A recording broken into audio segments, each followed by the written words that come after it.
for your patience. We really do appreciate it. I really appreciate it. I guess it's just going to be a day. So we will potentially be getting you a link to the agenda, which you did see on your computer earlier. And if we don't laugh too hard at me, but we're going to get there. We should be streaming this live to YouTube as well. So hi to everybody in YouTube land if you're seeing this, because I'm ready to just say, yeah, here we go. All right.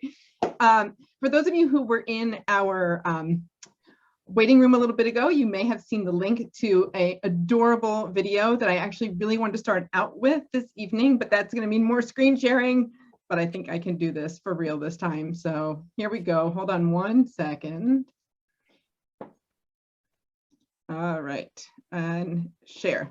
This is a video from one of our mini grant recipients, and hopefully you all are seeing it coming now.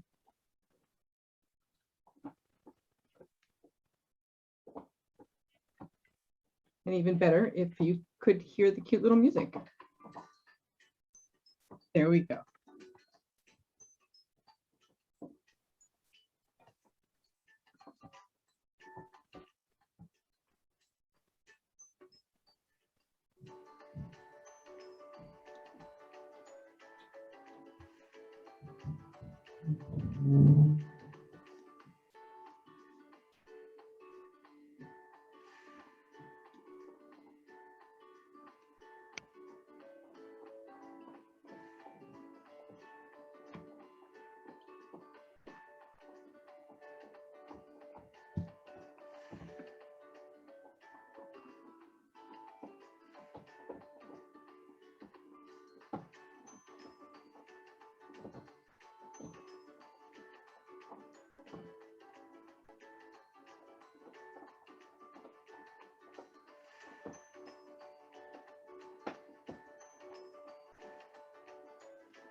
So thank you very much.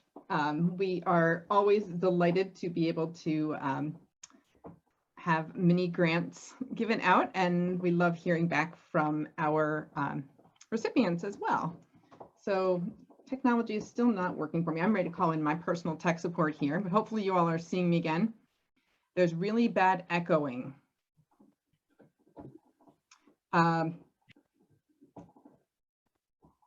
We're going to just ask everybody to mute, please, if you're not muted, and hopefully, okay, good. I'm glad some of you are not hearing it, because really technology is just going to Murphy's Law me terrifically this evening. So thank you for your patience with all of that. So let's just jump right into things, shall we? We wanted to start out this evening with a quick poll just to find out who is here for us, except due to our technological issues, I can't pull up the poll right now. So we're going to just skip the poll and say welcome everybody, and we're delighted to have you here. I'm going to try to run through our agenda super quickly so that we can get right into our guest speaker, because I know the poll just popped up. The one that you're here for. What popped up? The poll. Really? Yes. Okay. I did it, so it's good. Awesome. Rich, go ahead and give us the poll. Okay, the poll is asking what grade are your kids in, or multiple choice here. What is your child's student area of eligibility? And there's more. It's actually in two questions because there's limited answers. And what district do you live and work in? And is this the first SEPTA event you've ever attended? Excellent. So Rich, our treasurer, is going to man this poll and decide when to close it. Your district should be listed if you live in Fairfax County. If you don't live in Fairfax County, I'm not seeing the poll. I don't remember. I apologize if we had one that said we're not. Fort Belvoir, this is your district where you vote for your school board member, for example. So you might be, I don't know if you're Springfield district. Michelle, why don't you move on to the next part of the agenda, the vacancies, opportunities, and I then would I'll run be the poll, and then after that, we'll come delighted. back to the results. Thank you so much, Rich. Excellent. I'm so sorry. I'm going to jump in, and people can't submit because they don't know that they have to submit. Remember that the second poll option for eligibility, everyone has to put deaf blindness at the bottom if you don't have a kid in the second. Oh, Okay. Remember? yeah, but I thought we fixed that. No, know what? it's not fixed. Rich, can you just close the poll? Let's just go on with life. Okay. Sometimes that's how things go. Let's just move along. So we are still short on a fundraising chairperson. Clearly, I am not a queen of technology, and I'm most certainly not a queen of fundraising. So on that note, I'm going to attempt to share our fundraiser with you in a little bit. We have a whole bunch of committees. When you registered for the meeting this evening, you were asked if there are committees that you wanted to join. And actually a few people asked, what are these committees? So just really briefly, our advocacy committee works to promote the different positions that we have on various issues in special ed. We meet regularly with all sorts of folks from central office. And we also try to get feelers out on the ground to find out what's going on in your local school. Fundraising is pretty self-explanatory. School liaisons, we try to have a liaison for every school in Fairfax County is our big picture goal. And those people will be pushing out messaging from SEPTA and then also bringing information from schools back to us to help keep us informed of what's going on in the schools. 2E, someone asked when they registered, what does that mean? Stands for twice exceptional. That's a student who has both a area of giftedness and an area of disability. Communications would be helping us with everything from manning our Facebook group to if there's anybody out there who's really into website work, please feel free to let us know as well.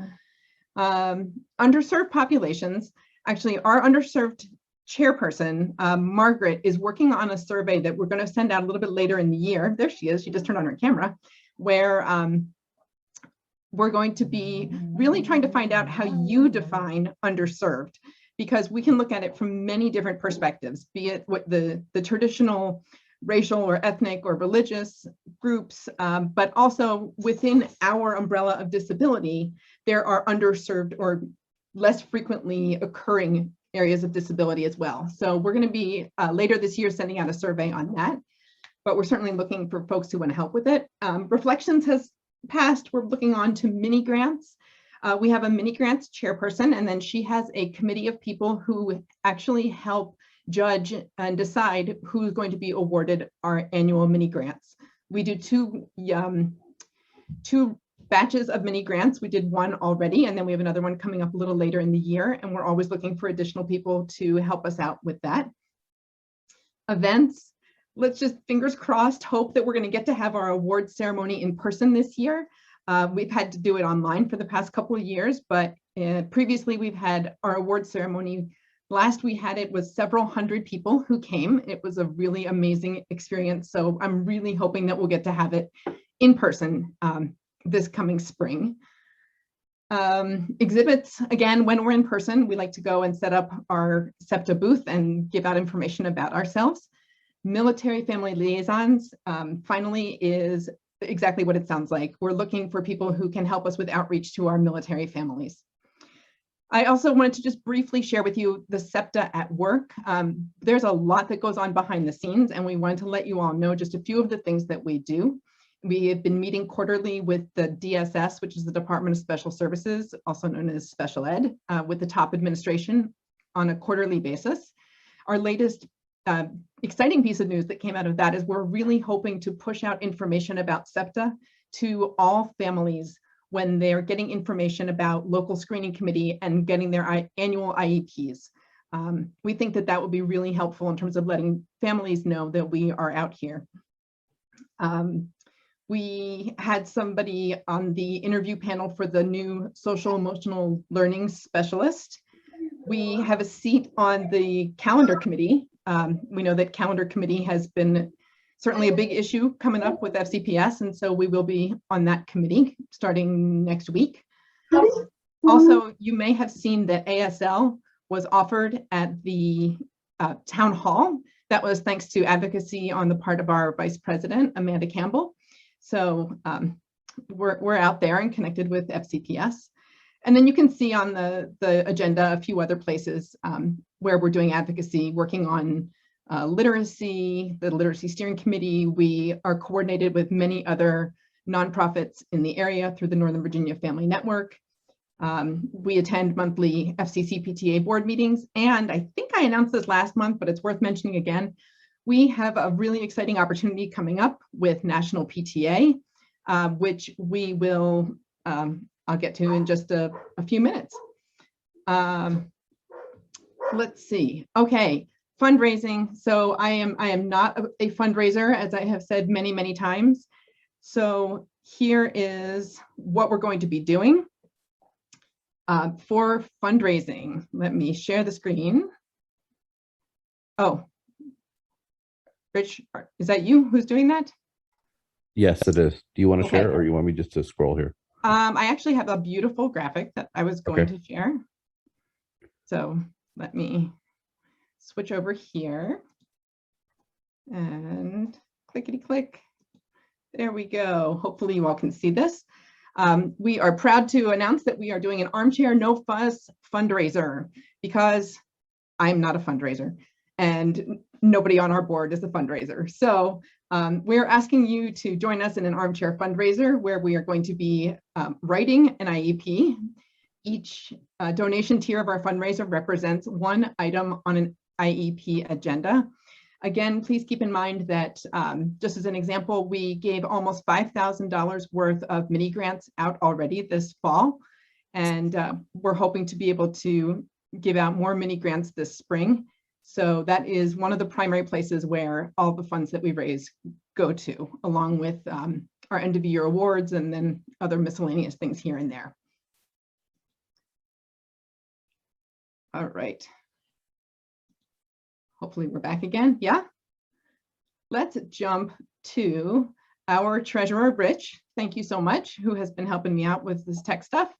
Rich, why don't you turn your camera on? Or I'm kind of laying down, but okay, I'll try. You don't have to do that. Just go ahead. I see you shared your information. That's just Okay. fine. So I'll make this quick because we're running a little behind on the agenda, and I don't think that you guys care about the business stuff, but I have to report to you all financial report every month. So here's our October financial report. If you have any questions about any of this, you can always email me at treasurer@fairfaxcountysepta.org. Overall highlights, we're about 2/3 of the way there on our revenue for membership. We're really doing really well. We're above budget for the year already for PT board donations. There's been some really big ones, which thank you for everybody.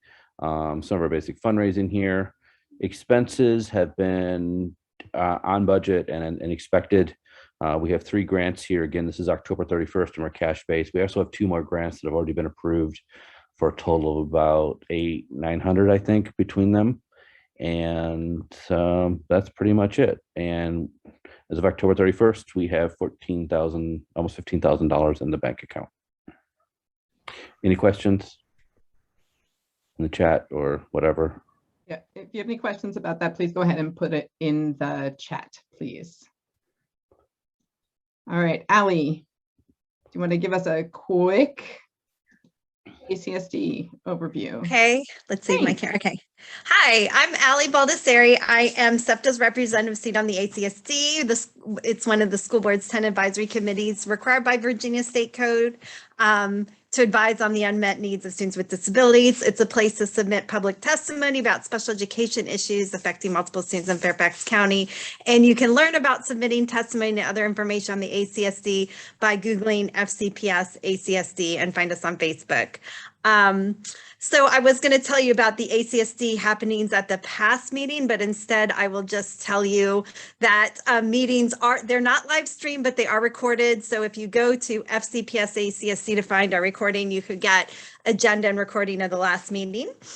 Briefly, at the upcoming meeting, you can attend in person at Gatehouse. You will not be able to see it live stream, but you can also catch the recording of it. What can you expect? The presenter will be Dr. Sloan Presidio, who is the Chief Academic Officer. He'll be speaking on the Equitable Access to Literacy EAL plan, and hopefully also on how the Instructional Services Department, which he used to direct, can partner with the Department of Special Services, unsiloing the efforts of both departments and cooperating to foster classrooms that more closely reflect the model of the universal design of learning. I think he'll be speaking about that. I requested it. Anyway, the ACSD has sought to advise the school board on literacy initiatives in the past, and I expect you will see action from the ACSD at the upcoming and future meetings, making sure to advise the school board that the EAL plan should address the unique literacy needs of all students with disabilities.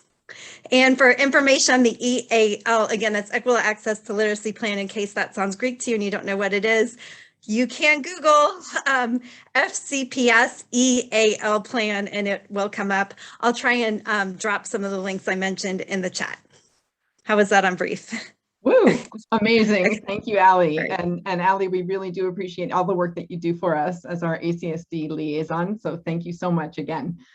Couple quick upcoming events. One, the next school board meeting is on Monday, November 22nd at 7 o'clock. That is live streamed. And please know that you too can sign up to make public testimony. So if you're interested in doing that, please keep your eyes on the FCPS school board website. And actually this month is going to be the announcement for National Inclusive Schools Week resolution. So if you go live, you're welcome to also then go up and smile and have your picture taken. That will be somewhere in FCPS forever. And also interestingly, I took a sneak peek. They're announcing the separations report, which they do every month. They announce how many people have left working for FCPS. I was really disappointed to see that from the month of October, 25 teachers and 13 IAs, instructional assistants, have left FCPS. So please, everybody, reach out to your teachers, reach out to your instructional assistants and say nice things to them. They're working their tushes off and can use all the positive reinforcement that we can give them. It's a hard job. It's a really hard year. So let's just be extra kind to our special ed staff, please.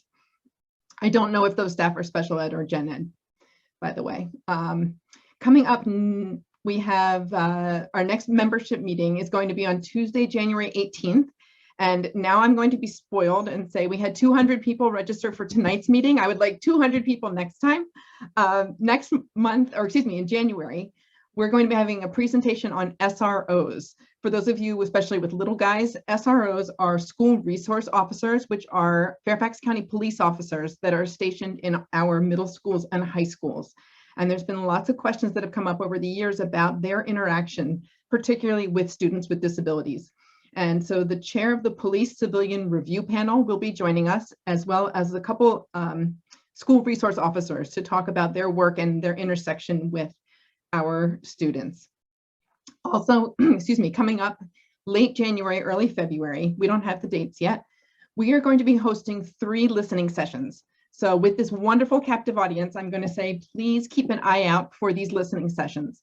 SEPTA is one of 3 PTAs across the country that were chosen to participate in a national PTA program, which is called the Parent School Partnership grant that we've received.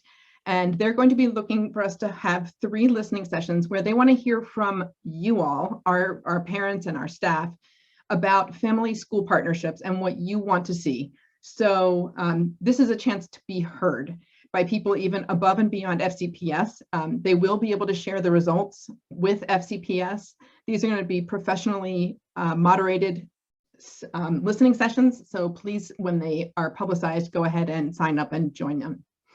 All right. All right, I think we blew through that agenda really quickly, made up for lost time. So thank you all so much again for your patience.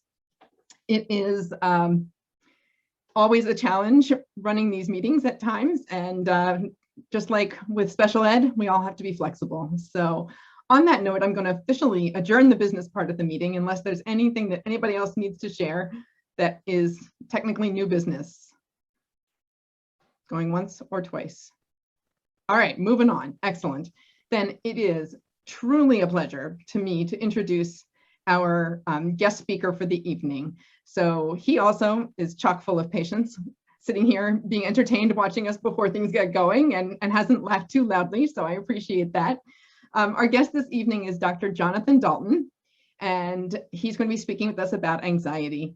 Dr. Dalton is a licensed psychologist, public speaker, and author who founded the, whoops, my screen just jumped, Center for Anxiety and Behavioral Change, CABC, which is based out of Rockville, Maryland. It's a private treatment center dedicated to using evidence-based treatment for patients with anxiety disorders. He received his undergraduate degree in psychology from Villanova University, a master's degree in psychology from the Catholic University of America, and a doctorate in clinical psychology from Fordham University with a specialization in child and family psychology. He completed 2 years of pre-doctoral training at Johns Hopkins School of Medicine, Kennedy Krieger Institute, and advanced postdoc training at the Maryland Center for Anxiety Disorders at the University of Maryland. He specializes in the treatment of anxiety disorders in children and adolescents with a particular focus on anxiety-based school refusal. He frequently consults with school systems across the country, provides training to other mental health professionals, and presents to community organizations. So I'm going to be turning things over with a big thank you to Dr. Dalton. If you have questions for him as he's going along, please go ahead and put them in the chat. Those of us behind the scenes will be copying them over and helping to run through them at the end of his presentation. So without any further babbling from me, here's Dr. Dalton. Thank you. Great. Thank you, Michelle, so much for all of that and for all of the work that so many of you do. I have deep regard for the work that SEPTA is doing, and I appreciate you talking about the teachers as well, because I'm talking to many schools across the country these days, and this is what I'm hearing is that this year in many ways is harder than last year, and it's hard for the students and it's hard for the teachers, and everyone is struggling to some extent. So I just wanted to acknowledge that and the work that you guys are doing, and of course the wonderful work that all of the educators are doing. Okay, so I have many slides, and I love my talks to be somewhat conversational. So please don't hesitate to type some questions into the chat. I can see when a chat question comes in, I just can't actually see the question. So someone will read me the questions, and try and not make them too specific for your particular child, but certainly stop, ask questions. I don't pretend to have a monopoly of knowledge or information on how to help kids with anxiety. But I will be talking today about how we are shifting what we've been doing historically during the pandemic, because I think it's important for us to really stress and underline resiliency and related factors. So we'll be talking about those things, but I will also be sharing some really scary numbers for all the parents on this call to really understand just how much the kids are struggling right now. It's important that we go through and look at the data on the level of anxiety and related disorders that was there 2 years ago before COVID hit, and then the numbers that are emerging from the research community about the impact of this on the kids and teens, and some of this data will take your breath away. And I don't intend that to be the point. The point is to give you a toolbox of specific things you can do about it, but it's really important that everyone understands the situation that we're finding ourselves in, because it's a really difficult place. You know, a lot of us kind of marked the beginning of the pandemic remember when Tom Hanks was diagnosed on TV, and then the NBA shut down that day, and that was March 11th, 2020. I looked it up before today's talk. That day was 615 days ago. And that seems like a lifetime for us, but imagine for the kids and the younger students that are immersed in this, for them, their experience of it is much of a longer duration of time than it is for us. So I just wanted to kind of frame the discussion about how long we've been in this situation. Let me begin by saying I love my job. As Michelle was saying, I specialize in working with kids and teens who have anxiety that interferes with their lives, especially kids who are having a hard time getting into school because of their level of anxiety. And I really love the work for many different reasons, but one of the reasons is this, that I'm a firm believer that if you have a kid, and by kids I mean teens too, who is smart and creative and compassionate, the universe will go ahead and throw anxiety in for free. It really is this package deal. So rather than talking about anxiety as a flaw or a weakness, I want to frame it, what I think in a very accurate way, as a shadow cast by these virtues. And so the great news is that anxiety is treatable in the vast majority of cases. And when we give the kids kind of the owner's manual for the nervous system, when we help them to understand in a more informed way what they're going through, these virtues remain fully intact. And I believe that people that have to deal with anxiety when they're younger and then get treated for it effectively, they're learning things they wouldn't have learned probably any other way, especially at that age. They'll learn how to overrule fear as a decision-making tool. They will learn how to pursue their values rather than to pursue their comfort. And these are lifelong skills that can be of tremendous utility for the duration of their time here. So I just want to talk, when we're talking about anxiety, to point out that these kids won the lottery in many ways. They are extra alive. And if you happened to catch 60 Minutes last week, it was really interesting. They had a neuroscientist on, and they were talking about the reality that the same brain structures that are responsible for anxiety and fear play a huge role in empathy. And so we're seeing the underlying neuroscience really solidifying what we know clinically to be true, that this is a package deal that we see. So that's one of the reasons I love what I do. I work with great kids from great families who are extra alive, who care deeply about the world and themselves, and that makes them vulnerable for anxiety. The other reason is I learn a tremendous amount from them. And so the next one is actually a quote that one of my former patients wrote on their common application essay to college. And this was an individual who missed between 2 and 3 years of high school, literally, because of an anxiety disorder, and just graduated from a top university this past year. And they said, this is the first line, that having an anxiety disorder is like being stuck in that moment when you've realized you've leaned too far back in your chair, but have not yet fallen. And to me, that really captures the experience of being in that state of chronic anxious arousal, of having that jolt, but being stuck in that moment. And we're talking not just about kids and teens, we're talking about students. And we'll be mentioning throughout today's presentation the effect of anxiety on the learning process, because it has a profound effect on students' availability to learn, process, and retain new information. So we'll be talking about that. But also, I want to go into now why I think anxiety is so often misunderstood. One of my pet peeves is when people will call up and say, oh, the problem is my child has anxiety. My reaction to that is, well, thank goodness, because evolution wants us to experience anxiety. It's an alarm system that is really primal and vitally important for our survival. It's our spider sense tingling. It tells us there's potential danger ahead. So it stops us from doing dangerous things. In the same way that pain stops us from doing things that are going to damage our body, anxiety plays the same role. In another way that it does that is that evolution wants us to avoid things that make us sick, make us hurt, or make us scared. And so if we've been in a situation where something happened and we either got really sick or really scared or really hurt, we're not likely to forget that memory ever in our lifetime, nor are we likely to repeat that mistake that caused that situation to occur.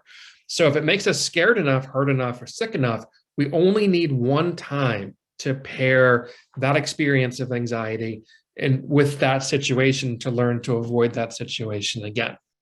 If you've ever had food poisoning after eating something you used to enjoy eating, you'll understand the power of that conditioning experience, because you'll never want to look at that thing ever again.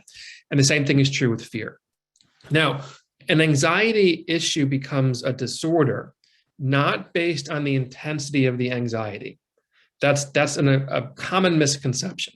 We can and should be really anxious in certain situations where there's actual danger present. That's not disordered. What an anxiety disorder really is it's a false alarm. It's a false alarm because the fear, the anxiety is 100% real. It's the danger that's missing. But we can't tell that. You know, if you are cooking your breakfast and you put your bagel in the toaster and you go upstairs to finish getting dressed in the morning and the smoke alarm in your kitchen goes off, you can never tell by the sound of the alarm whether you burnt your bagels or the curtains are on fire, because the alarm is going to sound the same. And that's true of our anxiety alarm system as well, that when it goes off, it's either on or it's off. It's binary. And so because of that, that instinctual, safety urge to avoid or escape still manifests. But the challenge with that, and I wish I could circle that bottom right where it says leads to unnecessary avoidance, because that is the central concept to the evidence-based care that we and other places that are around the country that do what we do, it's what we provide, is that unnecessary avoidance. Let me talk about that for a minute.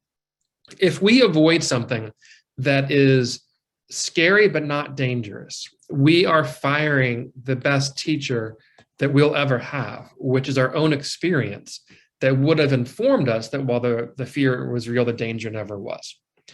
And so because of that, then the anxiety will persist. And so I want you, everyone listening to this, to think of unnecessary avoidance. We call this avoidant coping, is our term for it, is the lifeblood. It is the foundation of all anxiety disorders. I always joke that I have this challenge that I run an anxiety treatment center, but we don't treat anxiety because we don't have to. Anxiety is two things. Anxiety is temporary and anxiety is harmless. What we treat is avoidance, and it can ruin lives. So I'm sure that some of you are logging on for school refusal related issues or kids that are having a hard time getting to school. And that's generally the furthest example of the use of avoidant coping. Now, the great news is that if we decrease the avoidance, if that's what our goal is to give them better, more appropriate, more effective skills to manage their emotional system that do not include avoidance, well, then the anxiety will die a natural death. It's like turning off the oxygen supply to a fire, that the consequence will be the extinguishing of the flame, even though we never touch the fire. And that's what we are doing in this situation. Okay, so as we're going through this, this is how we treat disordered anxiety, where it's markedly impairing daily life. People are avoiding school, they're avoiding many different things, talking in public, whatever it might be, asking somebody on a date or giving a class presentation. And there's an infinite number of things people avoid. But now we're in a world where there's frankly more danger than there used to be. I'm working with a student whose parent had an organ transplant and are on very strong immunosuppressant medications, and that parent's had multiple rounds of the vaccinations, but they're still at high risk. And so when this student is worried about coming home and giving COVID to their parent, that's not a disordered fear. I mean, there's a reality to that. It's still impairing. So we'll be talking a lot today also about how do we help the kids during this difficult time when there actually is more danger present. But I wanted to preface that by talking about anxiety disorders and the central role that avoidance plays in that. Okay, are there any questions so far about anything I've mentioned?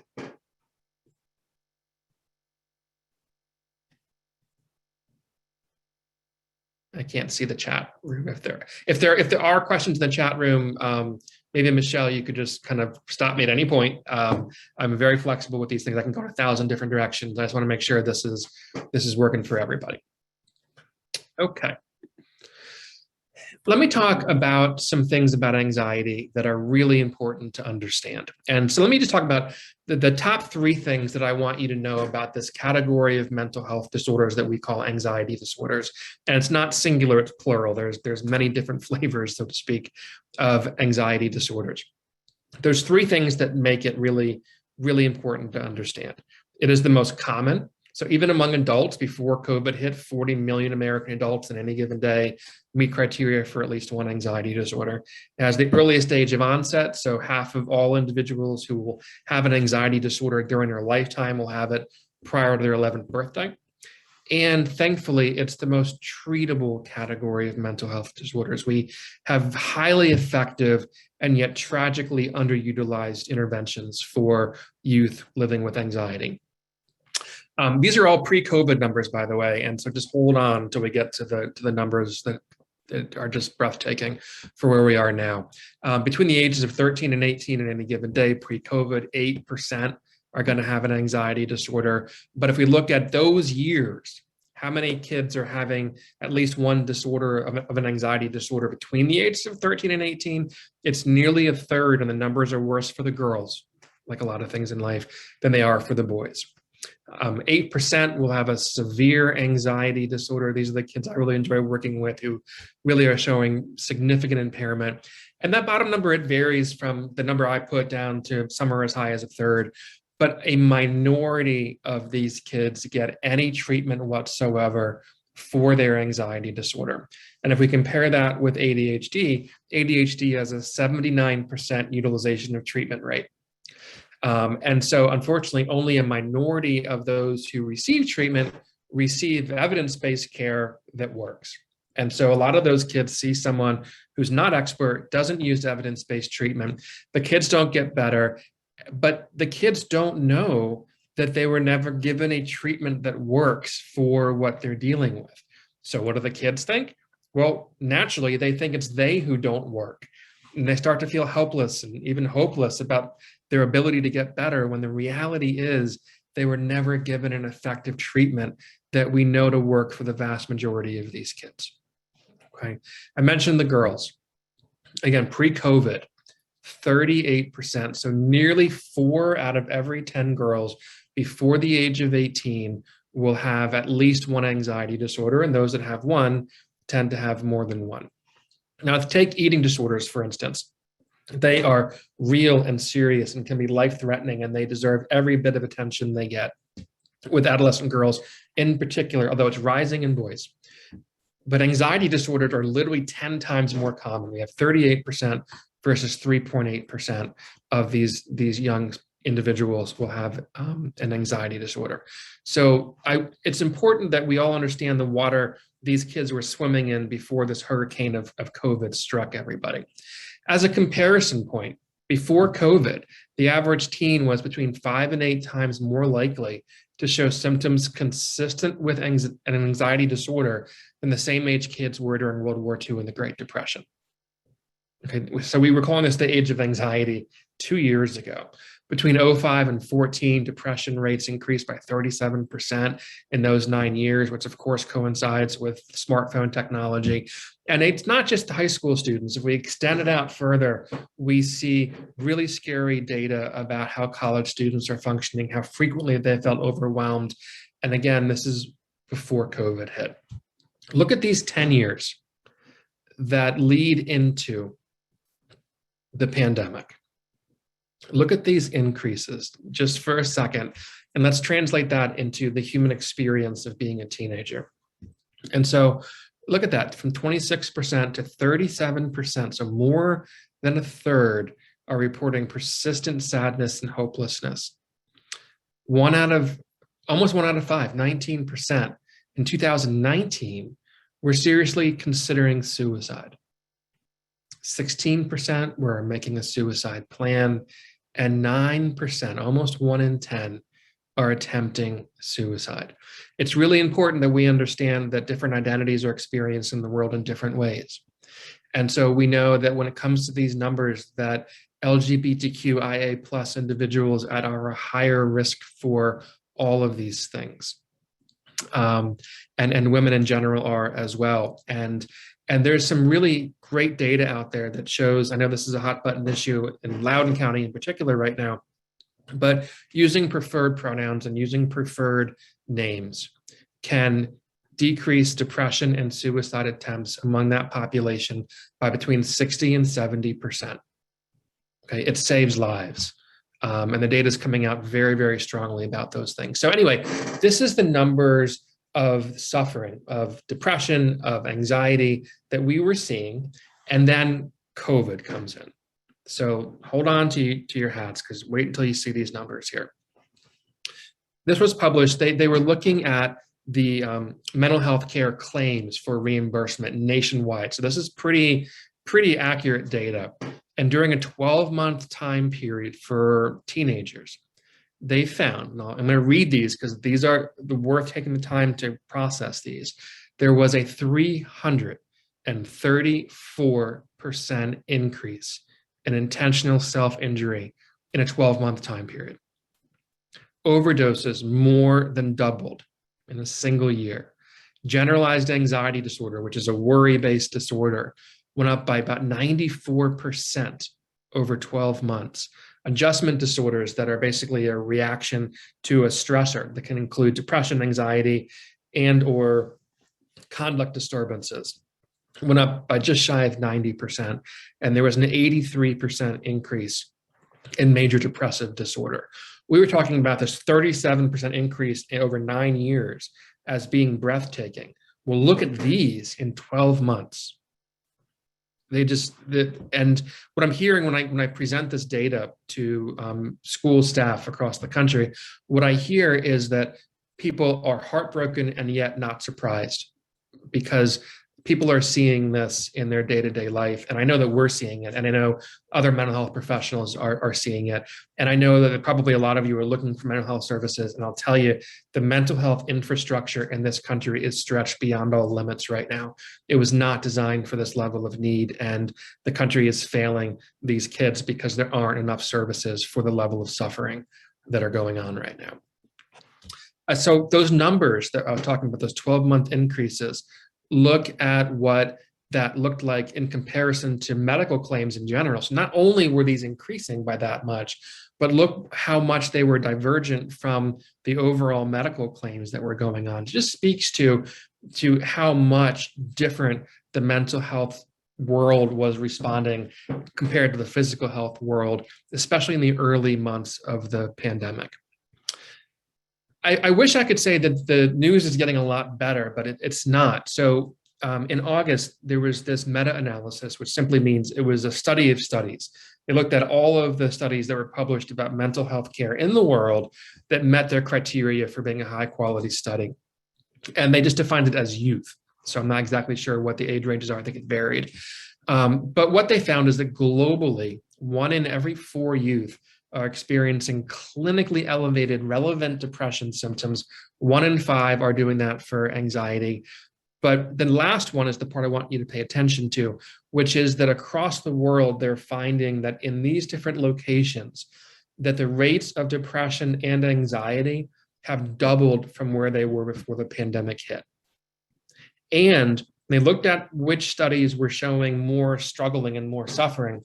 What they found was the reverse of what we would hope for, which is that the further along in the pandemic the data was collected, the worse the kids were doing. So rather than this being something that was a jolt that the kids kind of adjusted to, think of it more like a weight that got heavier and heavier the longer you held on to it. And so we were looking at those terrible numbers of where we were in 2019. And now we can double those, literally, to see the level of suffering and despair that I know I'm coming in contact with every day with the kids and teens that I'm working with. Okay. Now, thankfully, the younger kids are somewhat more protected. Now, frankly, there also isn't as much research about these kids. So they mostly look at parent report. And so this study found that about 1/5 of parents are reporting that their children's mental and emotional health are suffering, which is horrible. I mean, that 22% increase in the calendar year is awful.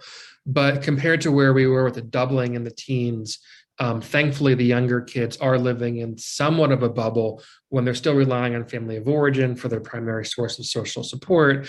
They are able to do more activities. Now, frankly, a lot of those kids were struggling during distance, asynchronous and hybrid, and all of these new vocabulary words that we didn't have to worry about before. Let me pause for a minute. Were there any questions in the chat? Let me see if I can pull it up here. Dr. Dalton, this Yeah. is Amanda Campbell. Yep. I do have one question that we've gotten from the chat so far. Do you see an increased number of children with special needs that have an earlier onset of anxiety? Yes, but in very specific circumstances. So what I'm seeing are the kids who have ADHD, ASD, or similar acronyms, learning differences of some variety, the gap has widened during the time of distance learning. And what I'm seeing is that two things happening. Number one is those kids are just falling terribly behind. And I think that the country is becoming aware that there is a divergence in that. And then these kids are getting overwhelmed and they are getting very, very anxious, or they're just tuning out the world. And what's happening is they're watching themselves not succeed. And they are starting to really harbor a negative self-view, that they're not competent, they're not successful. And I'll be talking in a few minutes about how I'm approaching that for those kids. But the IEP 504 kids, in my opinion, are at a much higher risk for these levels of distress related to school attendance in particular. And of course, kids with ADHD and other kinds of concerns, they're more at risk to begin with. And I'll be showing a slide in a few minutes about that. So I don't know that there's data being collected on that. Anecdotally, in my work, with our team's work, there's 10 of us, and with my colleagues outside of my practice work, absolutely, those kids are at a much higher risk. Yeah, great question. Thank you so much. I think that's the only one that I've seen come in so far. Right. Okay. I was giving a talk in Cincinnati a couple of weeks ago, and I had to update my slides in the hotel room the night before, because October 19th, so just not even a couple of weeks ago, the American Academy of Pediatrics, the American Academy of Child and Adolescent Psychiatry, and the Children's Hospital Association all together declared, it made the news, a national state of emergency in children's mental health. And they had a list of requests from government for increased funding and support and increased training, all of those kinds of things. And I'll tell you, I give a lot of talks to schools, that 75% of all mental health care to children and teens in this country is delivered in a school setting. And so I know we have a waiting list, and everybody I know who does anxiety work right now has a waiting list. And so what's happening is that it's falling onto the schools, which were already overburdened with terrible needs, of kids who were struggling.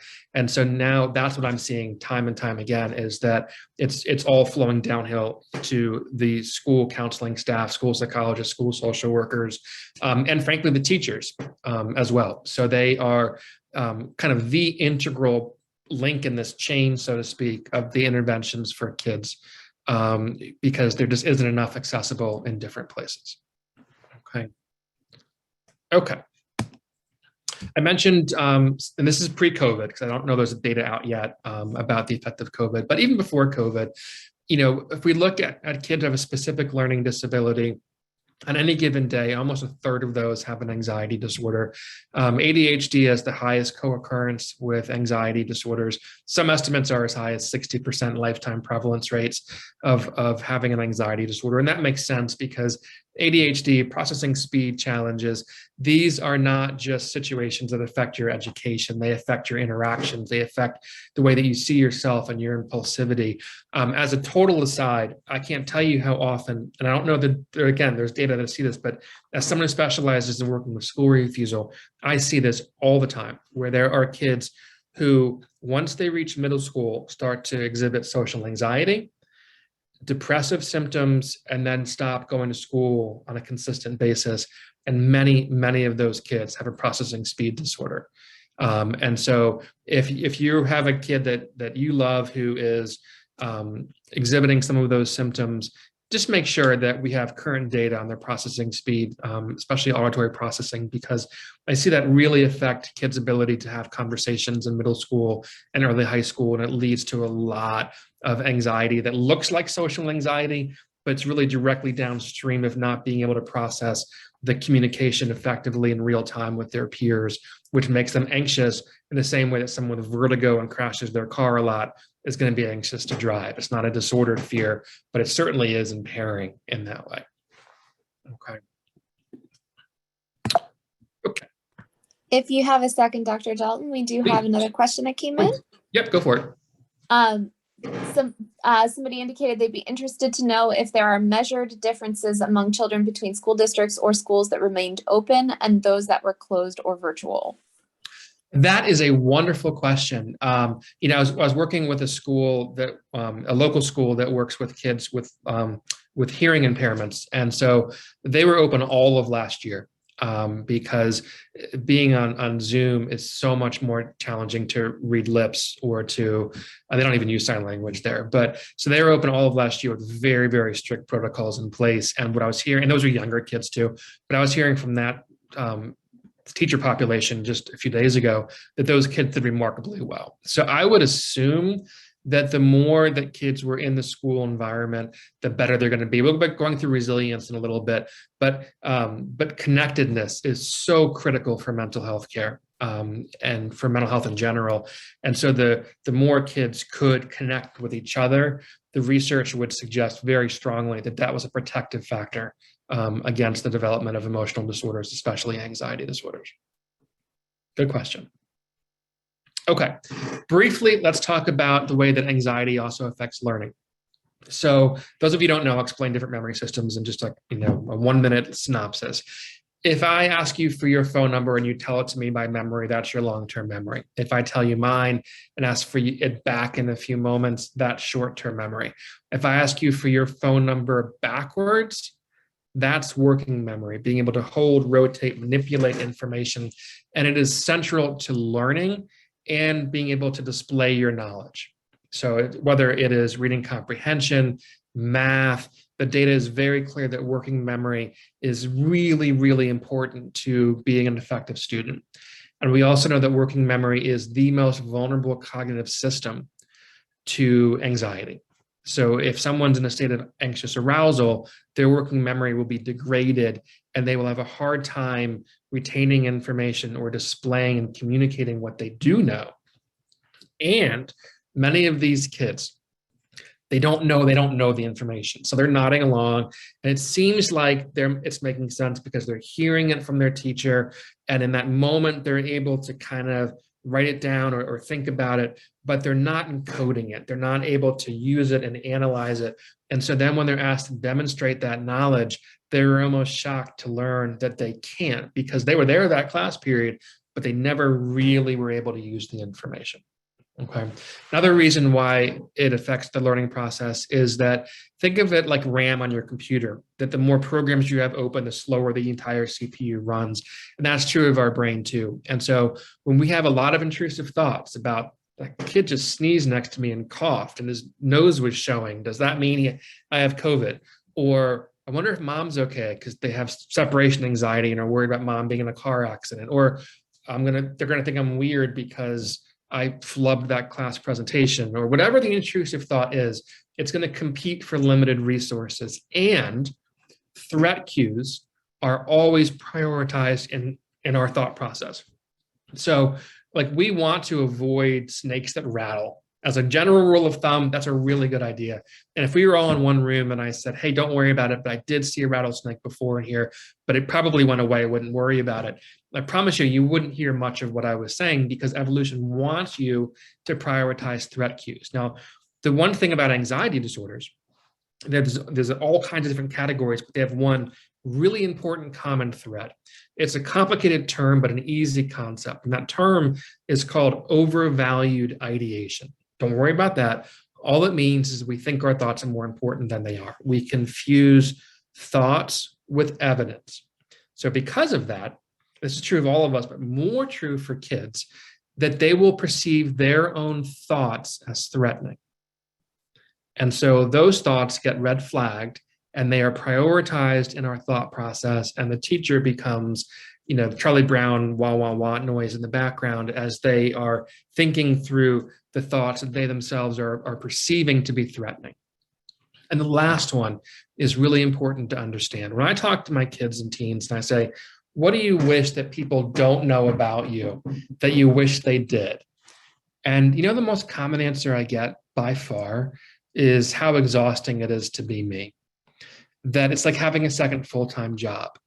And I call it the shake and soda can syndrome, that these kids are working to contain their emotional control system at school all day. Whether it's frustration tolerance because they're not being taught in a way that they can learn, whether it is attentional focus that takes so much to focus, or whether it's just trying to regulate their arousal system from anxiety, that when they come home, they explode like that shaken soda can. It's so much pressure is contained all day. And then they come home and something happens and you pop that top and they explode everywhere and they store it up for the parents. And isn't that nice of them? But then also to have those kids turn around and try and do homework after they've been exhausted all day and now they get home is a really big ask for a lot of these kids to then be able to be productive in homework completion after that day. And these are really important ways to understand how this affects the learning process. Okay. Okay, were there any other questions that popped up in there? Yes, we do Okay. have a couple. We do have two right now. The first one is, now that schools have opened, do you see kids develop more of a high-risk anxiety because they are scared to get infected with COVID, or those who have lost a loved one due to COVID complications? So I have tragically seen kids who have lost loved ones and saw them buried and memorialized on Zoom and those things that too many of us have had to experience. What I'm seeing is that most of my kids are not that anxious about COVID. What they are anxious about is social situations, because, I'm talking to schools. I was just giving a talk to a student body a week and a half ago or so, and I'm hearing the same thing from these different schools, which are the kids are about a year and a half behind emotionally, socially, in their study skills. And so these kids are feeling overwhelmed because they don't quite know how to learn effectively. They've lost some of their edge socially. They've gotten a little bit behind in their even athletic growth because of the pandemic. So I'm seeing a lot of that kind of anxiety. I'm seeing an increase in agoraphobia, which are kids who are afraid of being in crowded public places because that was a dangerous place to be for a long time. And so kids got kind of too comfy in what I call living in their cocoon. And cocoons are meant to help you grow, but these don't. They constrain you and they arrest your development in some ways. And so I've seen a lot of that. And what I've seen also, and this is why I'm giving so many talks about school refusal this year, is that we've tried for years and years and years to keep any kid who has anxiety-based school avoidance off of online education, because once they get a taste of it, it normalizes non-attendance, it's more comfortable, it decreases their anxiety, at least their experience of anxiety, but still leaves them really vulnerable for a whole host of long-term mental health challenges.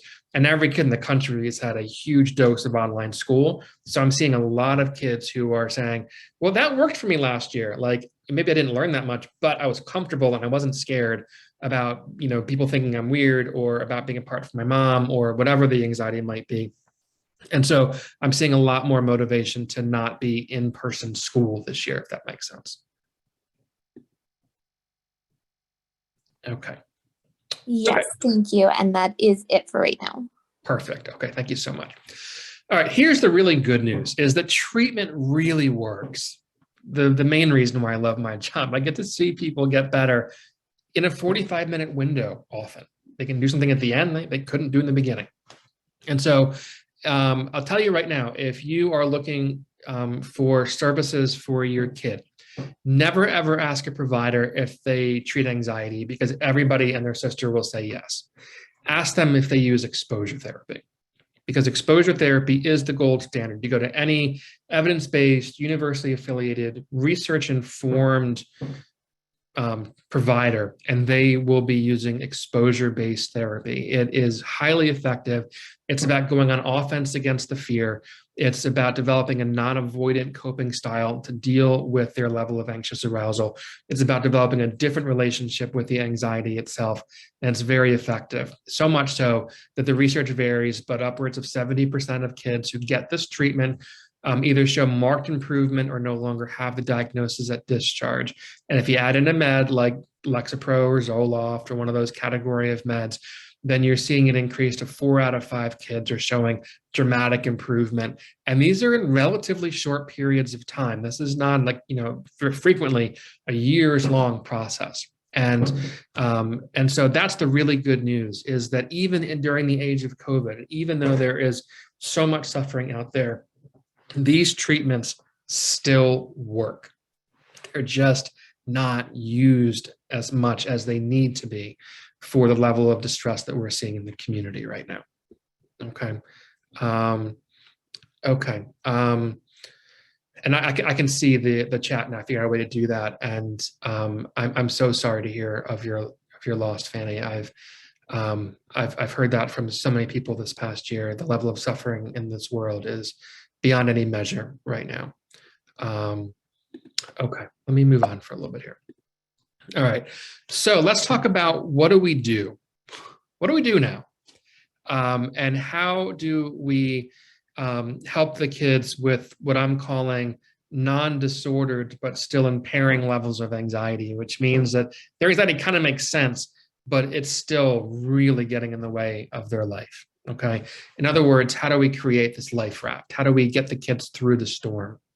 And it's a really important thing. So here is, in a nutshell, an outline. I'll be going through these in more detail, really focusing on a few of these in particular. But I want the kids to learn. I want them to get that owner's manual for their nervous system. I want them to be an informed observer of what they're experiencing, what it means, and more importantly, what it doesn't mean in many circumstances. So education is so important, just so people can understand what to expect. I had to have back surgery 2 weeks ago today, actually. Never had surgery before, and it was really helpful to have the team there in the hospital tell me, okay, first you're going to feel this, then you're going to feel this, and then this is what's going to happen next. It helped me to kind of say, oh, yep, I remember they told me that was going to happen, and now this is happening. It really gives us agency over our experience when we can kind of narrate for ourselves what's happening and put it in the appropriate context. But resiliency is so central right now, and not just for kids. And so we're going to be spending a lot of time talking about the resilience building process. And thankfully, we can rely on a couple of decades of really solid research about how to build resiliency among kids and teens. And what's really important to understand is that resiliency is not a characteristic. It is not an attribute. It is a skill. And like all skills, it can be taught, it can be learned, it can be practiced, and it can be improved. And so we're going to go through what the research suggests are 10 powerful steps that we can help facilitate with kids to help them to become resilient.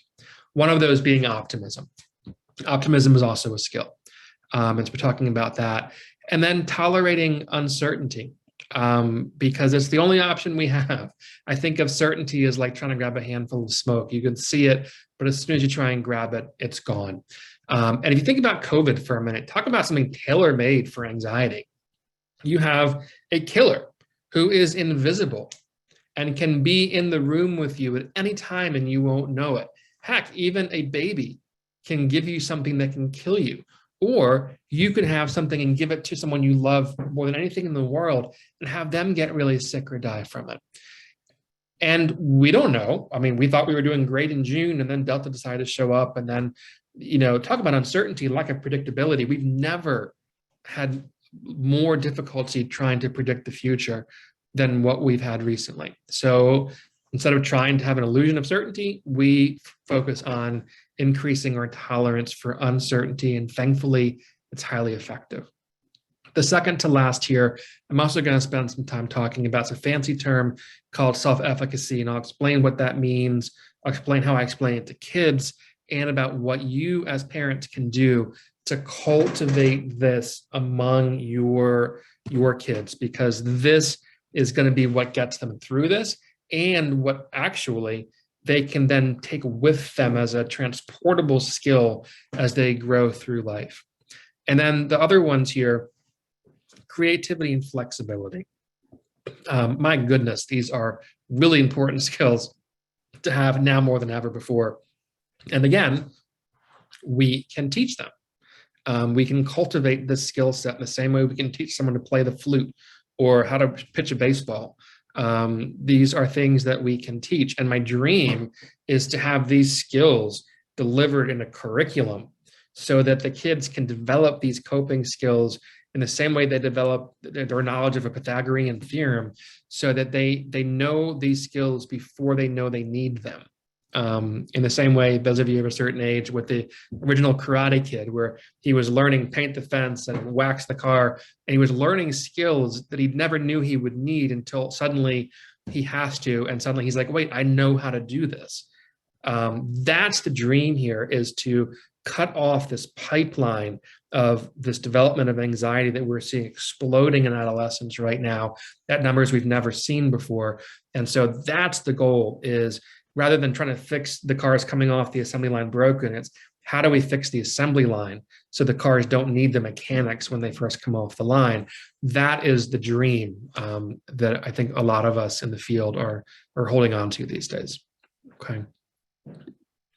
Okay, so talk about psychoeducation for just a couple minutes. I could talk about this itself for hours, so I'll do it briefly. I want kids to understand what anxiety is and what stress is. And, you know, what's interesting too is that stress gets a bad rap, but it's very clear in the research that human performance is at its highest point at moderate levels of stress. And so we don't want to think, if we're experiencing some stress, that means we're doing it wrong. It just means that our body is alerting us to something important in our lives. And so if we don't get stressed at all, we probably won't put very much effort into it. It doesn't really matter to us very much. Now, if we exceed that moderate level and it starts to then at that point dramatically interfere with our thought process, with our performance capabilities, with all kinds of different things. And this is why the first quarters of Super Bowls, 10 to the stats are below the team's average during the year, because they're too up for it. Unless you're Tom Brady and you've done it enough times, I guess it doesn't matter so much. But I also want to talk about what's normal, because I'm a firm believer that so much of our suffering, this is an important thing, so much of our collective suffering happens in that space between what is and what we think should be. And if we are experiencing an emotion, like say anxiety, and we think we shouldn't be, that's going to dramatically increase our experience of distress and suffering. And so like for the younger kids, I'll have them do an exercise often in my office, my virtual office now, is I'll have them write a little short story about a misshapen cloud. This cloud pops in the sky and looks over and it realizes it's a different shape than all the other clouds around it. And it thinks it's misshapen and is so upset because it's not shaped in the same way any of the other clouds are shaped. And even the young kids will get pretty quickly that there's no such thing as a misshapen cloud, because there's no right way for a cloud to be shaped. And the cloud will constantly be changing shape. That's what clouds do. So once they get that, then I'll say, all right, now I want you to write that same short story, but I want you to do it about a misshapen feeling. And the kids will connect the dots, because there's just like there's no right way for a cloud to be shaped, there's no right way for an emotion or a feeling to exist. So we want to acknowledge the presence of the feeling. We want to adopt what we call a non-judgmental stance. And we want to know that we are strong enough to sit with the emotion we're experiencing. We do not need to eject that experience from our life by trying to distract ourselves or do something else. And that has its place, and we'll talk about that in a little bit. But I mentioned avoidance is the foundation of kind of disordered anxiety. And it's not, you know, even the school refusers, it's not school they're avoiding. That's the illusion. What they're avoiding are the emotions they feel in that environment. And so when people feel an emotion, they try to avoid that. They're turning away from their own experience. And I think we all know intuitively that can't be healthy. So it's not just a question of what's normal or abnormal. It's a question of non-judging, the non-judgment of our experience and the knowledge that we can sit with this experience. I'll give you a little like primer.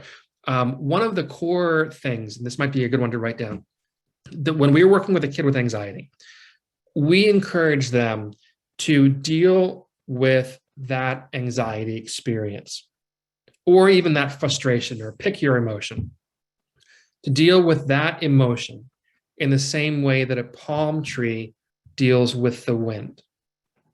The palm tree doesn't fight against the wind because it has no need to. It knows its flexibility is the source of its strength, and it can simply outlast the wind and then come upright again.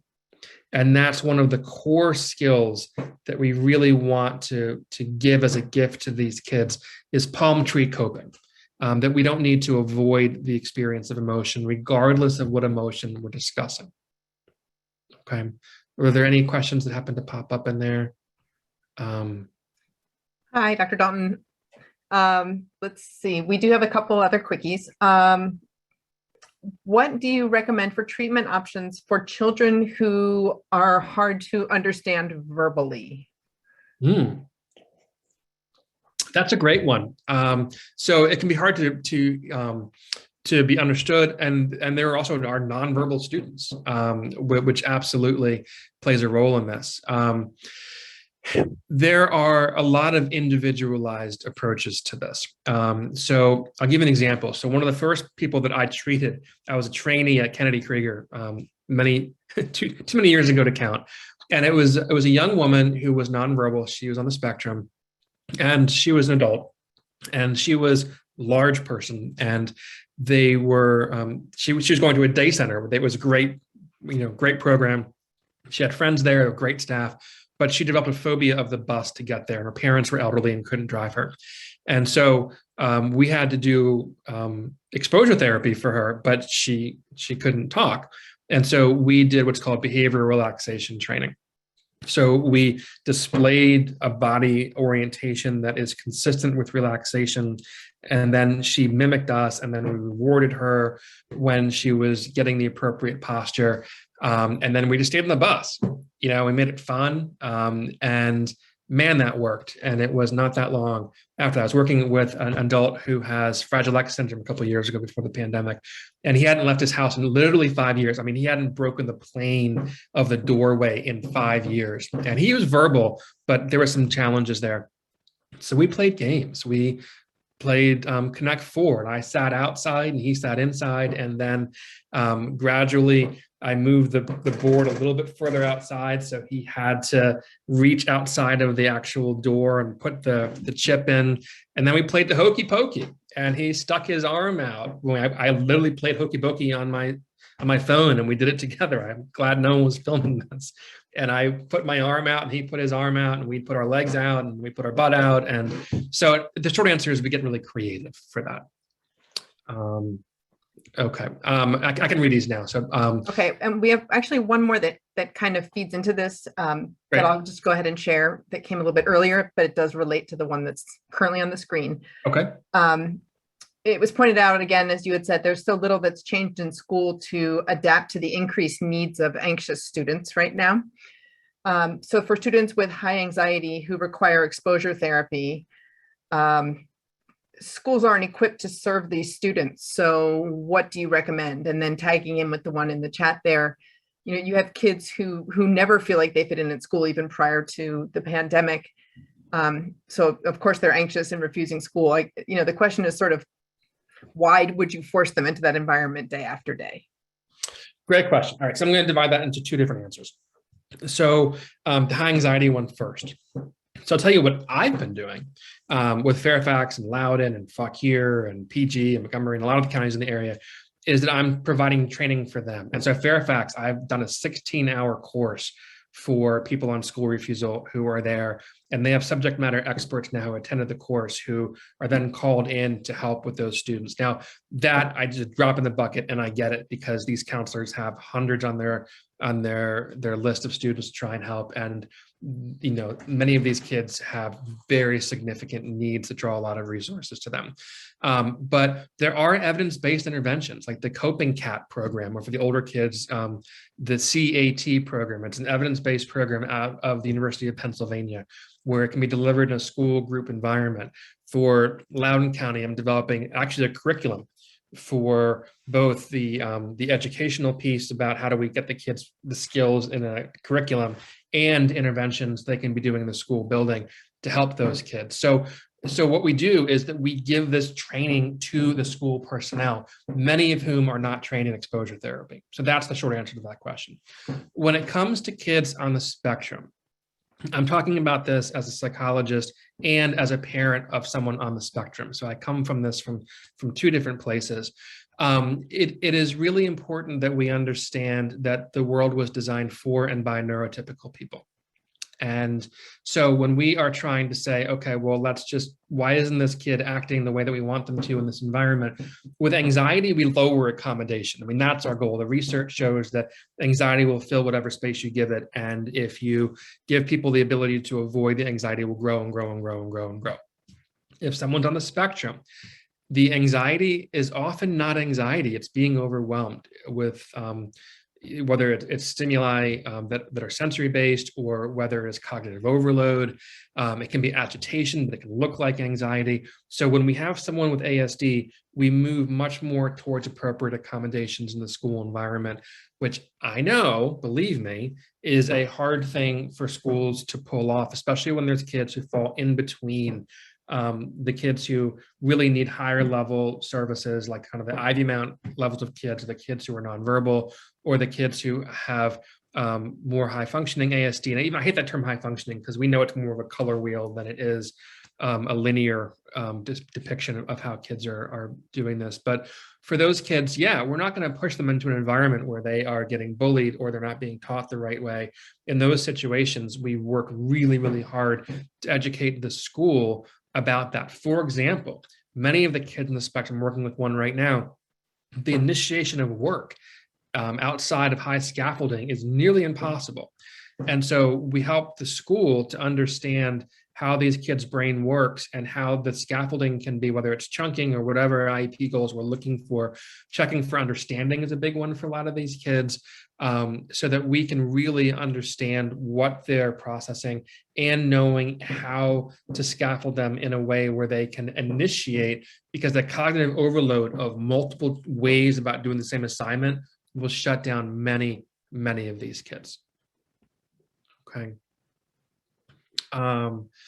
Okay. Tell you what, let me go on for a little bit more, and then I'll answer some more questions, because I know you have so much that I want to talk about, and we have like 33 minutes left. If people can hold on, I could talk all night on these things. So I have to hold myself back a little bit. All right. Resilience. Let's talk about resilience for a minute. So here are the 10, and let's spend a few minutes going through these. So number one is connections. And the more I do this work, I come back to connectivity as the most important keystone aspect of how do we help kids be resilient. And we've known for years and years and years that the experience of being supported socially is a protective factor. Think of it like vitamin C against depression and anxiety. Now, in the last year and a half, we've never had a higher need nor more obstacles to obtaining that level of connection. And so I think, I don't know if the data is out there yet, but I believe that this is one of the main reasons why we're seeing an explosion in this level of suffering in the teenage years, because these are the years when peer connections become so central, and they were so hard to come by for so long. It's stripping away the immune system for mental health challenges. So the more that we can, as parents, facilitate, or as educators, facilitate connection. So for the educators on the call, if there are some kids on the periphery, kind of 1 foot in the door, 1 foot out of the door, they haven't really found their tribe yet, have a pizza party where the kids get invited, but no one knows why they're being invited. And you can just tell them, oh, draw names out of a hat, and this month your name came out. But really, you've chosen people that you think, if they have a shared opportunity to get to know each other, they have a lot in common and they could form connections, but they lack that space, that contact. So let's facilitate those connections among those kids. That's part of the reason why I love doing group therapy with teens, because man, these kids, they are starving for connectivity. Number 2 is altruism. And the data is very clear about this, that if we can do something for other people, that doesn't just help the other people, it helps us too. And so having students be doing something that's in line with their values, especially something related to what's causing them stress. So writing thank you cards to first responders, or ER staff, or whoever it might be, that's going to give them some experience of agency over what's going on. Structured routines. So I think of the 3 C's: connectedness, continuity is the second C, and then creativity will be the third C. But structured routine, it strips away a lot of need for our brain to focus on different things. So it puts some things on autopilot, and it leaves more bandwidth to cope with other things. That's basically why routines work. But think of those as like the little kids when you go bowling and you have the bumpers you pull up so that the ball can bounce around but still go straight. That's what we look for with a routine, is that it's containing. It gives the kid boundaries. In addition to that, being able to take breaks and knowing how to take a break, because a lot of kids don't know this. And so they confuse breaks with avoidance. And so they'll think, oh, I'm having a negative emotion, so therefore I'm going to take a break right now. Rather than being able to tell themselves, I can be anxious or I can be frustrated, and is everything, so that's such an important concept when working with anxiety or other kinds of challenges, is I can be anxious and is life. And so we want to schedule breaks based on a pre-planned idea. Well, let's work for 5 more minutes or 10 more minutes at age appropriate level through the frustration or through the anxiety, and then let's take a break so we can practice turning those blisters into calluses. As an aside, I made me think about this. A couple of years ago, like about 2 years ago, actually, I was working down in Fairfax because I have an office in McLean, and there was a girl, she'd missed 2+ years of high school. Not uncommon for the kids I work with, but she did. And I think she also had ASD, but wasn't diagnosed. And so I asked her, I said, I want you to fill in the blank in this sentence. I can be anxious and blank at the same time. What's your blank? She thought about it for a minute. She was a quiet kid, but she got this steely resolve look in her eyes. I thought something was wrong, actually. And I said, what are you thinking? And then she got this broad smile, and she said, I can be anxious and strong at the same time. And you know what? She was right. She got into school 2 weeks later and graduated on time last year. I got a picture of her. She wasn't even seeing me anymore. I got a picture of her in her graduation outfit. Remarkable. I asked a younger kid that same question. He said, I can be anxious and brave at the same time. And if there's one thing I could teach kids, this would be it, is that you get to be anxious and brave at the same time. Courage is what you do, it's never what you feel. I asked an older kid who was like 18 and been doing this for a while. And I said, all right, finish the sentence. And he said, got a smile on his face too. And he said, I can be anxious and any damn thing I want to be at the same time. And so that is treatment. That is that knowledge base that we want to have. And so taking breaks, not because of the emotions you're experiencing, but because you've planned to take a break, is a great way to foster resilience. But the second to last one on the left column is one of the most powerful things that you as parents can do. And that is cope out loud. I want you to model self-care. I taught the same thing to teachers. Talk about what you are doing to pursue balance in your life. What are you doing to rejuvenate yourself, to seek out time, to rebuild what's being depleted? So many parents get into the mindset that kids come first, and I get it, I got 3 of my own, and that, I'm gonna just kind of give and give and give like the giving tree. And then what do the kids learn? Well, they learn that we aren't that important enough to take good care of ourselves. Whereas if you are coping out loud and modeling self-care, the kids will learn by observation to do that too, now and when they're older, which is a wonderful gift that we can give them. The last one here, the acceptance of change. Acceptance is not equivalent to endorsement or approval. It just means that we are not arguing with reality. It just means that this is the current state of affairs.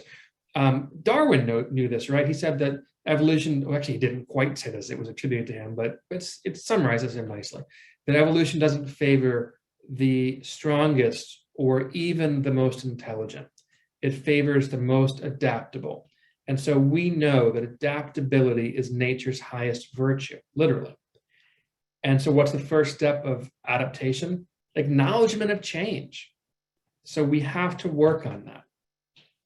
When going up to the next column now, when I do my groups for kids, we end every single group with the kids naming their own goals for the following week. And the goals should, and it's actually from individual sessions too, that the goals should be measurable and achievable before we meet again.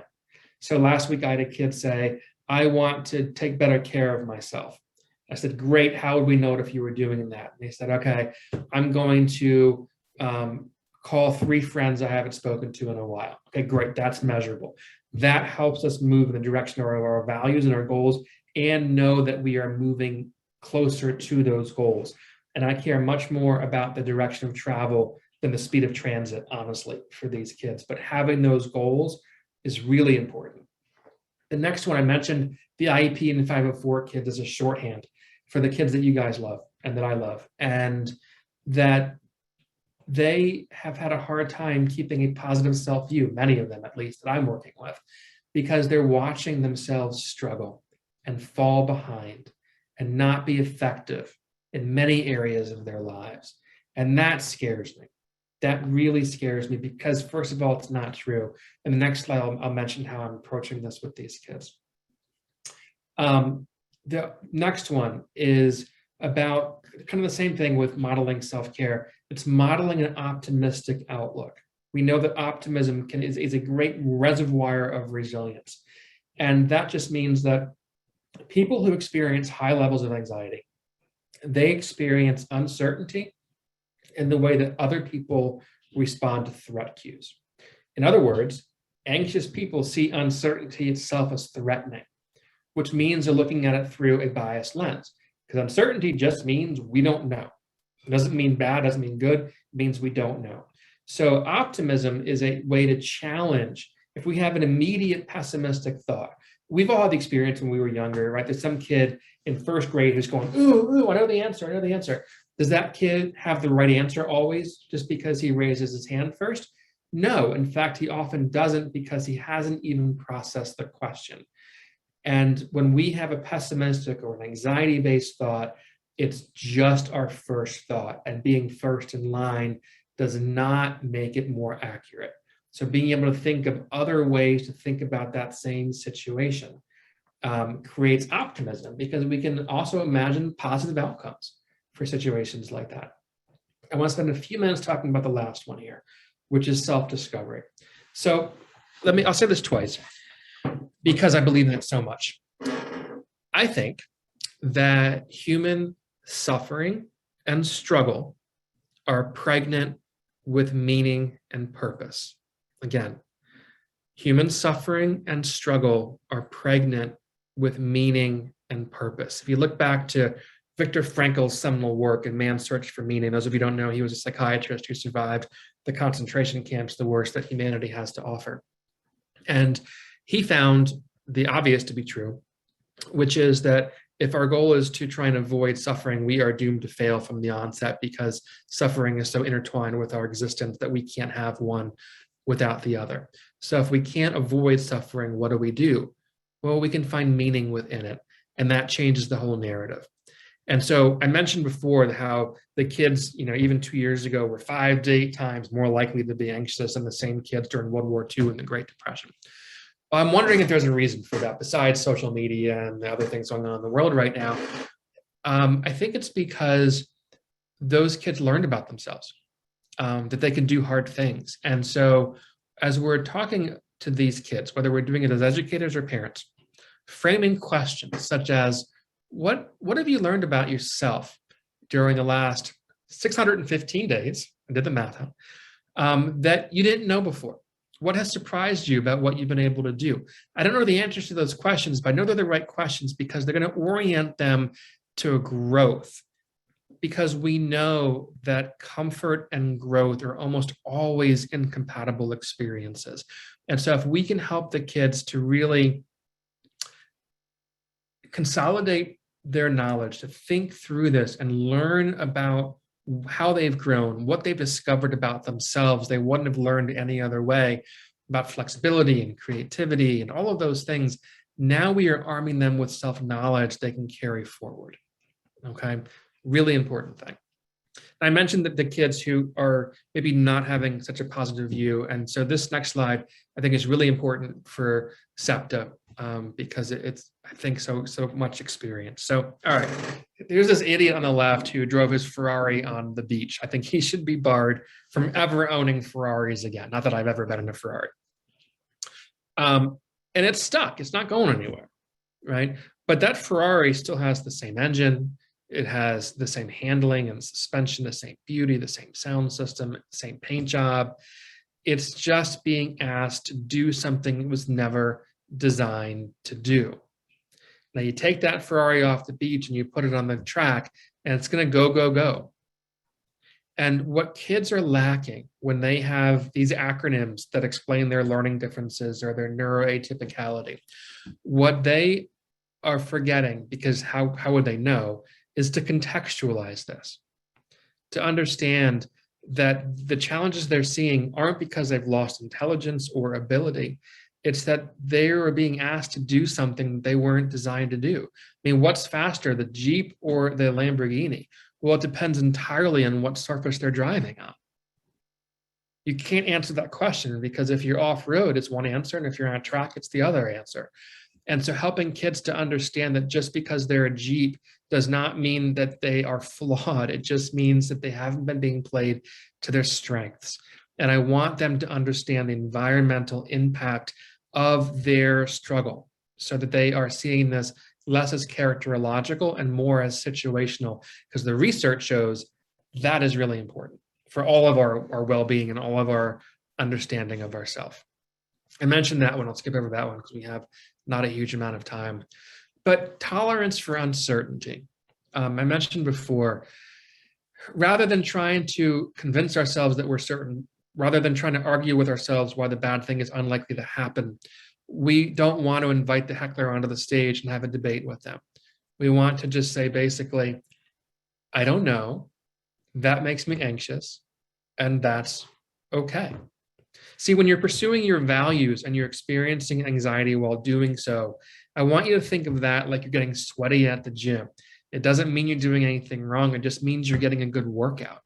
And so when we're facing uncertainty and we're experiencing anxiety, okay, there is nothing wrong with that at all.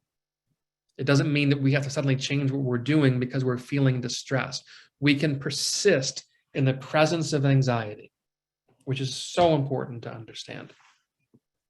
Now, I mentioned self-efficacy, and this is that one I want to spend a few minutes talking about. So the dictionary definition, you can read it there, is that an individual's belief in their capacity to execute behaviors necessary to produce specific performance attainments. All right. It just means how effective you believe you can be in performing what you feel like you need to do. And the research shows time and time again that this measure is predictive of treatment outcome, of resiliency, of all kinds of things. And it's teachable and it's learnable. And so this is where we want to put a lot of our focus to help these kids through this challenging time. That lifeboat example, this is the paddle that we want to use to steer that lifeboat around. Number one, are mastery experiences. Doesn't mean you're the best in the world at doing something. It just means there's an area of competency that you feel good about. So my 11-year-old daughter, dance. She did not get it from me, I promise you that, but she's really good at it, and it got her through the pandemic beautifully because she had her people and she had her thing, and she's really good at it, and that was an area of known competence. For some people, this is video game playing, which I know is a dicey topic, but many of these kids it's an area they're good at. And so we don't want to think of it just as this pathological use of technology, which it certainly can be, but it's also a source of ego strength for people. I had a kid years ago who was a world-class yo-yoer. I didn't even know that was a thing until I met this kid. But he was nationally ranked, and he could do things with a yo-yo I had never even thought possible. That was his mastery experience. The more that we can give kids opportunities for mastery experiences, the more resilient they will be. Number two, vicarious experiences. Another reason to cope out loud. And even the Ivy League is doing this, where they are having the professors talk about their struggles getting to where they are, not just the diplomas on the wall behind them. And so hearing about things that you have overcome. I gave a talk to my alma mater high school a couple of weeks ago, Good Counsel High School.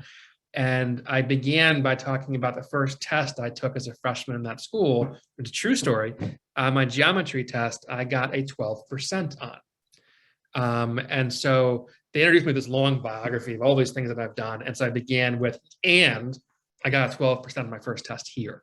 So the more people can hear about vicarious experiences by people they care about, or even by reading books has been shown to help this. There is a wonderful scene in a movie. The movie is called Facing Giants. It's on YouTube. You can find the scene. It's going to be an awful sounding scene, but it's called the death crawl scene. No one dies. It's just an exercise in a football practice of someone who does something beyond where he thought his limits were. It's a powerful scene, and I show it to a lot of my patients when they are struggling about maybe believing that you can do more than you think you can do. Verbal persuasion. It is so, so important for kids to hear from the adults in their lives that they believe in them. That you know it can be hard and you know they can do it. These are things that can really, really improve self-efficacy. But let me tell you the story about how I teach this in my sessions or when I give my trainings. So there's this bird on a branch. And let's say the bird looks over and it sees there's a crack next to the trunk of the tree. Is the bird unafraid because it can think of all the reasons why the branch is strong and unlikely to break? Or is the bird unafraid because it knows it can fly? Knowing you can fly is self-efficacy.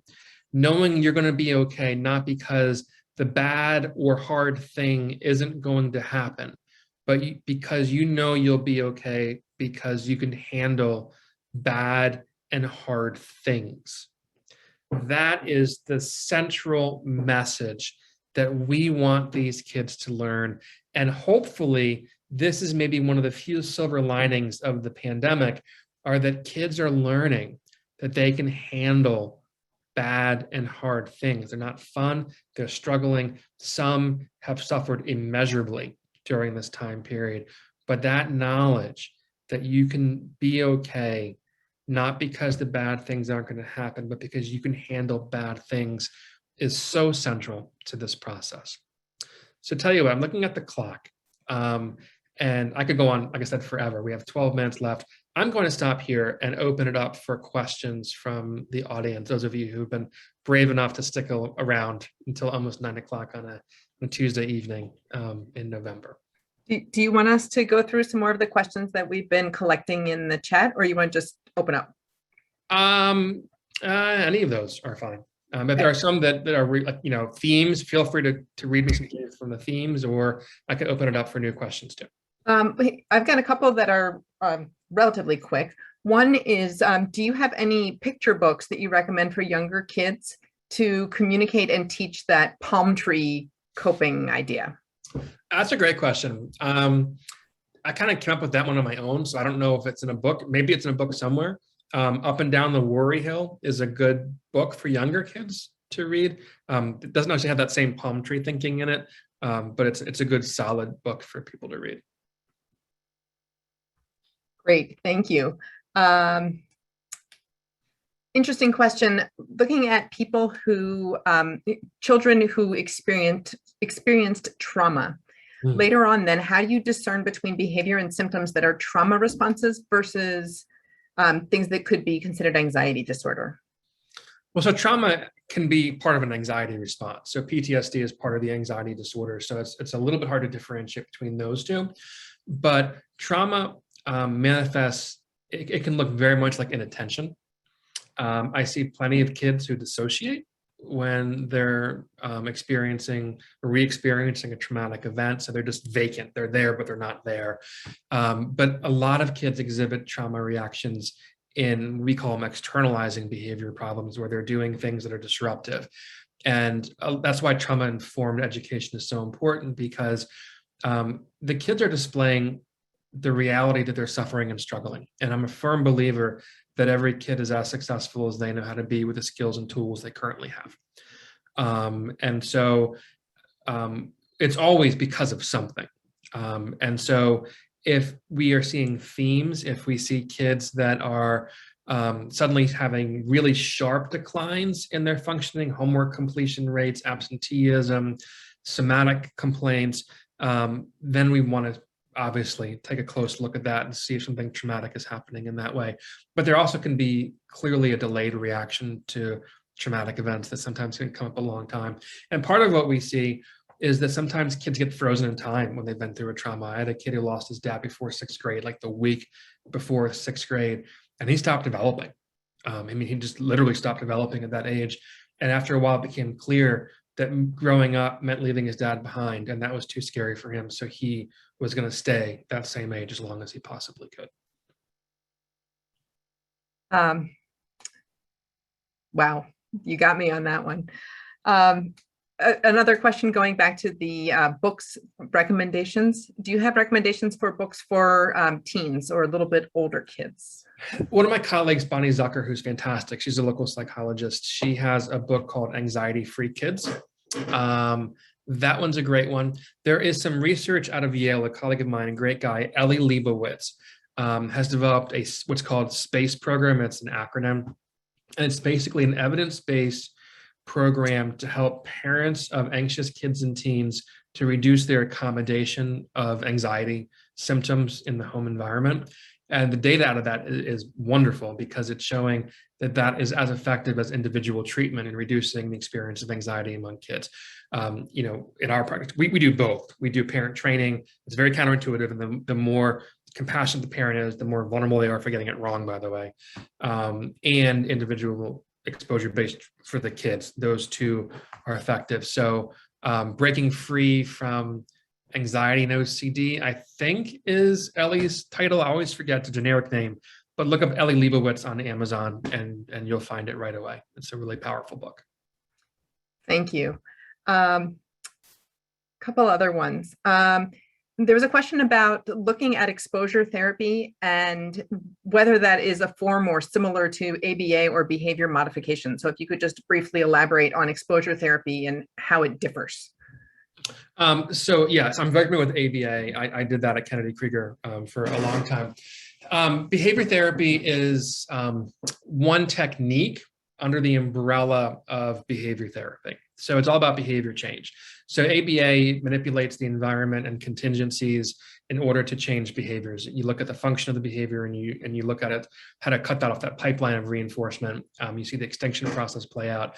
Exposure therapy is simply a way to convince someone to go against 1 million years of evolution and to lean forward into their anxiety rather than to lean away from it.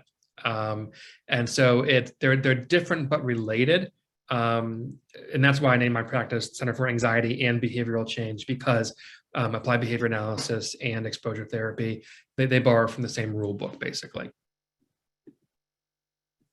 Somebody put in the chat asking, is the book by Ellie Leibowitz, Treating Childhood and Adolescent Anxiety, a Guide for Caregivers? That is the more academically oriented one. And there's a new one that was published about a year-ish or so ago that's more for parents. Okay, and I have also heard Bonnie Zucker's books being recommended many times as well. So I'll just throw out another plug for Anxiety-Free Kids. Yeah, she's a good friend of mine. She's fantastic. Terrific. Let's see. One other question. What are some examples of how anxiety manifests outside of kids verbalizing their feelings? Somatically, with the body. So the younger the kids, the less words they have to describe it. And so kids will often talk about their stomach hurting. They may even vomit. Headaches, fatigue, dizziness. Those are all classic things. But the purest measure of anxiety is avoidance. And so if you see someone, a kid who is saying, no, I don't want to do that thing, and that's out of character for them, just refusal. That's a clear way to understand it for a lot of people. All right. I think that we worked through all the questions that had come up in the chat. And speaking of practicing resilience, my computer froze on being able to access my Zoom. And so I had to take over my husband's login on Zoom. So I don't have controls to be able to unmute people or call on people. So we just have a couple minutes left. If anybody has other questions, why don't we put them in the chat? Oh, what if there isn't avoidance? I have a child with diagnosed anxiety, but I don't see avoidance. I promise you it's there. Yeah, it's probably avoidance wearing a disguise. So people who are worrying a lot, for instance, when you are worrying, the function of worry is to lower physiological arousal. So you're avoiding the experience of anxious arousal by making it more linguistic. So even worrying itself can be conceived of as avoidance because you're avoiding the activation bodily of that experience. So I think that I've never met a kid with anxiety that doesn't have some level of avoidance of the emotions they're experiencing in that way. So it's a question of kind of putting on your detective hat and seeing that. And yes, it's breaking free of child anxiety and OCD. That's the Ellie Leibovitz book I was talking about before. Wonderful, thank you. I'm not seeing a whole lot of other questions popping up. We do actually, Amanda's giving me a reminder here. For people who are on tonight, who are members, we actually have some books that we're going to raffle off that have to do with special education. And I think we are going to do that afterwards. I'm looking at the screen and realizing Amanda can't see me. Amanda, can you unmute and just touch on that? In the meantime, is there a specific book you recommend for parents that have children with Down syndrome and anxiety? Oh, that's a great one. God, I love Down's kids so much. I don't know of one on top of my head. I think that the same basic principles, though, are very effective. So I would say Ellie's book, again, would be a solid one to use for that.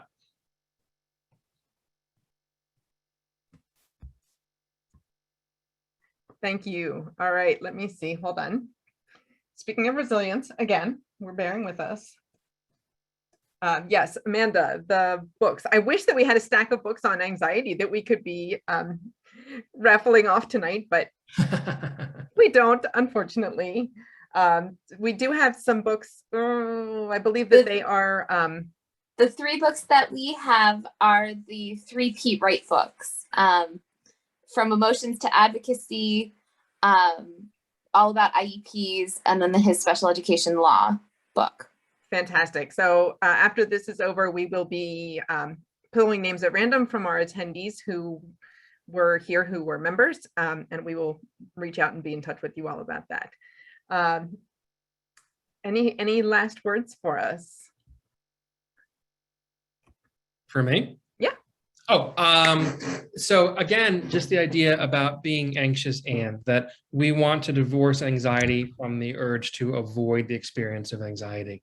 Last little nugget I'll leave you with is kind of a way of thinking about things. I wish I could talk for hours more about this, but I want you to think of your child as being separate from their anxiety for a minute. And I want you to think of their anxiety as a dog begging for food, only it's not begging for food, it's begging for attention and escape avoidance. And so I know when one of my dogs is begging for food, it might be tempting to say, okay, fine, here's a big piece of my steak, now go away and never beg again. But we know what will happen, right? And so the best thing to do is to not feed a dog and hoping it stops begging for food. So when we attend to give reassurance to an anxious kid, when we facilitate avoidance or escape because of discomfort, we are feeding the dog and hoping it stops begging for food. Okay. And so that's really counterintuitive. So we want to catch the kids coping effectively. The mnemonic for this is that we want to water the seeds, the things we want to see grow, and not the weeds that we want to see wither. And if we can consistently over time water the seeds and not the weeds, the seeds will grow and the weeds will wither. That's the most powerful tool parents have here, is trying to water the seeds and try our very, very best to not water the weeds when they happen. Okay. Other than that, thank you again for all of the work you guys are doing during a tumultuous time. And I really value the time and invitation to come talk to you guys. Well, we very much appreciate you giving your time to join us this evening. So it's been a long evening with us, and thank you so very much for spending time with us this evening. Every time I hear you speak, I feel like I've taken away more pieces and had wonderful reminders from workshops and trainings that I've gone to. So it's always just a pleasure to hear you. Thank you Great, so great. much. Thank you so much. And again, to everybody, if you're not a member of SEPTA, please go to our website and join us. If you have any extra funds that you're willing to donate to us, please feel free to go to our fundraiser and donate as well. And again, thank you all so much for coming out tonight and for your patience as we plugged through our fun and excitement with our technology. Michelle, can you put the link to join SEPTA and the fundraiser in the chat real quick so people can click it? You would think that I maybe could. Here, hold on. If you go to fairfaxcountysepta.org, that will at least take you to our website, and that can take you from there to Membership and the PT board. There we go, Amanda, to the Perfect. rescue. Thank you. I had to literally shut down every single window on my computers because my Zoom totally froze. My husband came in with his work computer for me. So thank you all again for joining us this evening. I can't even like click buttons to send people away. So have a wonderful night. Thank you to all of our guests. Thank you to our board members who are here. And many of you offered to sign up for committees. We will reach out and find you. Thanks again, guys. All right, bye-bye.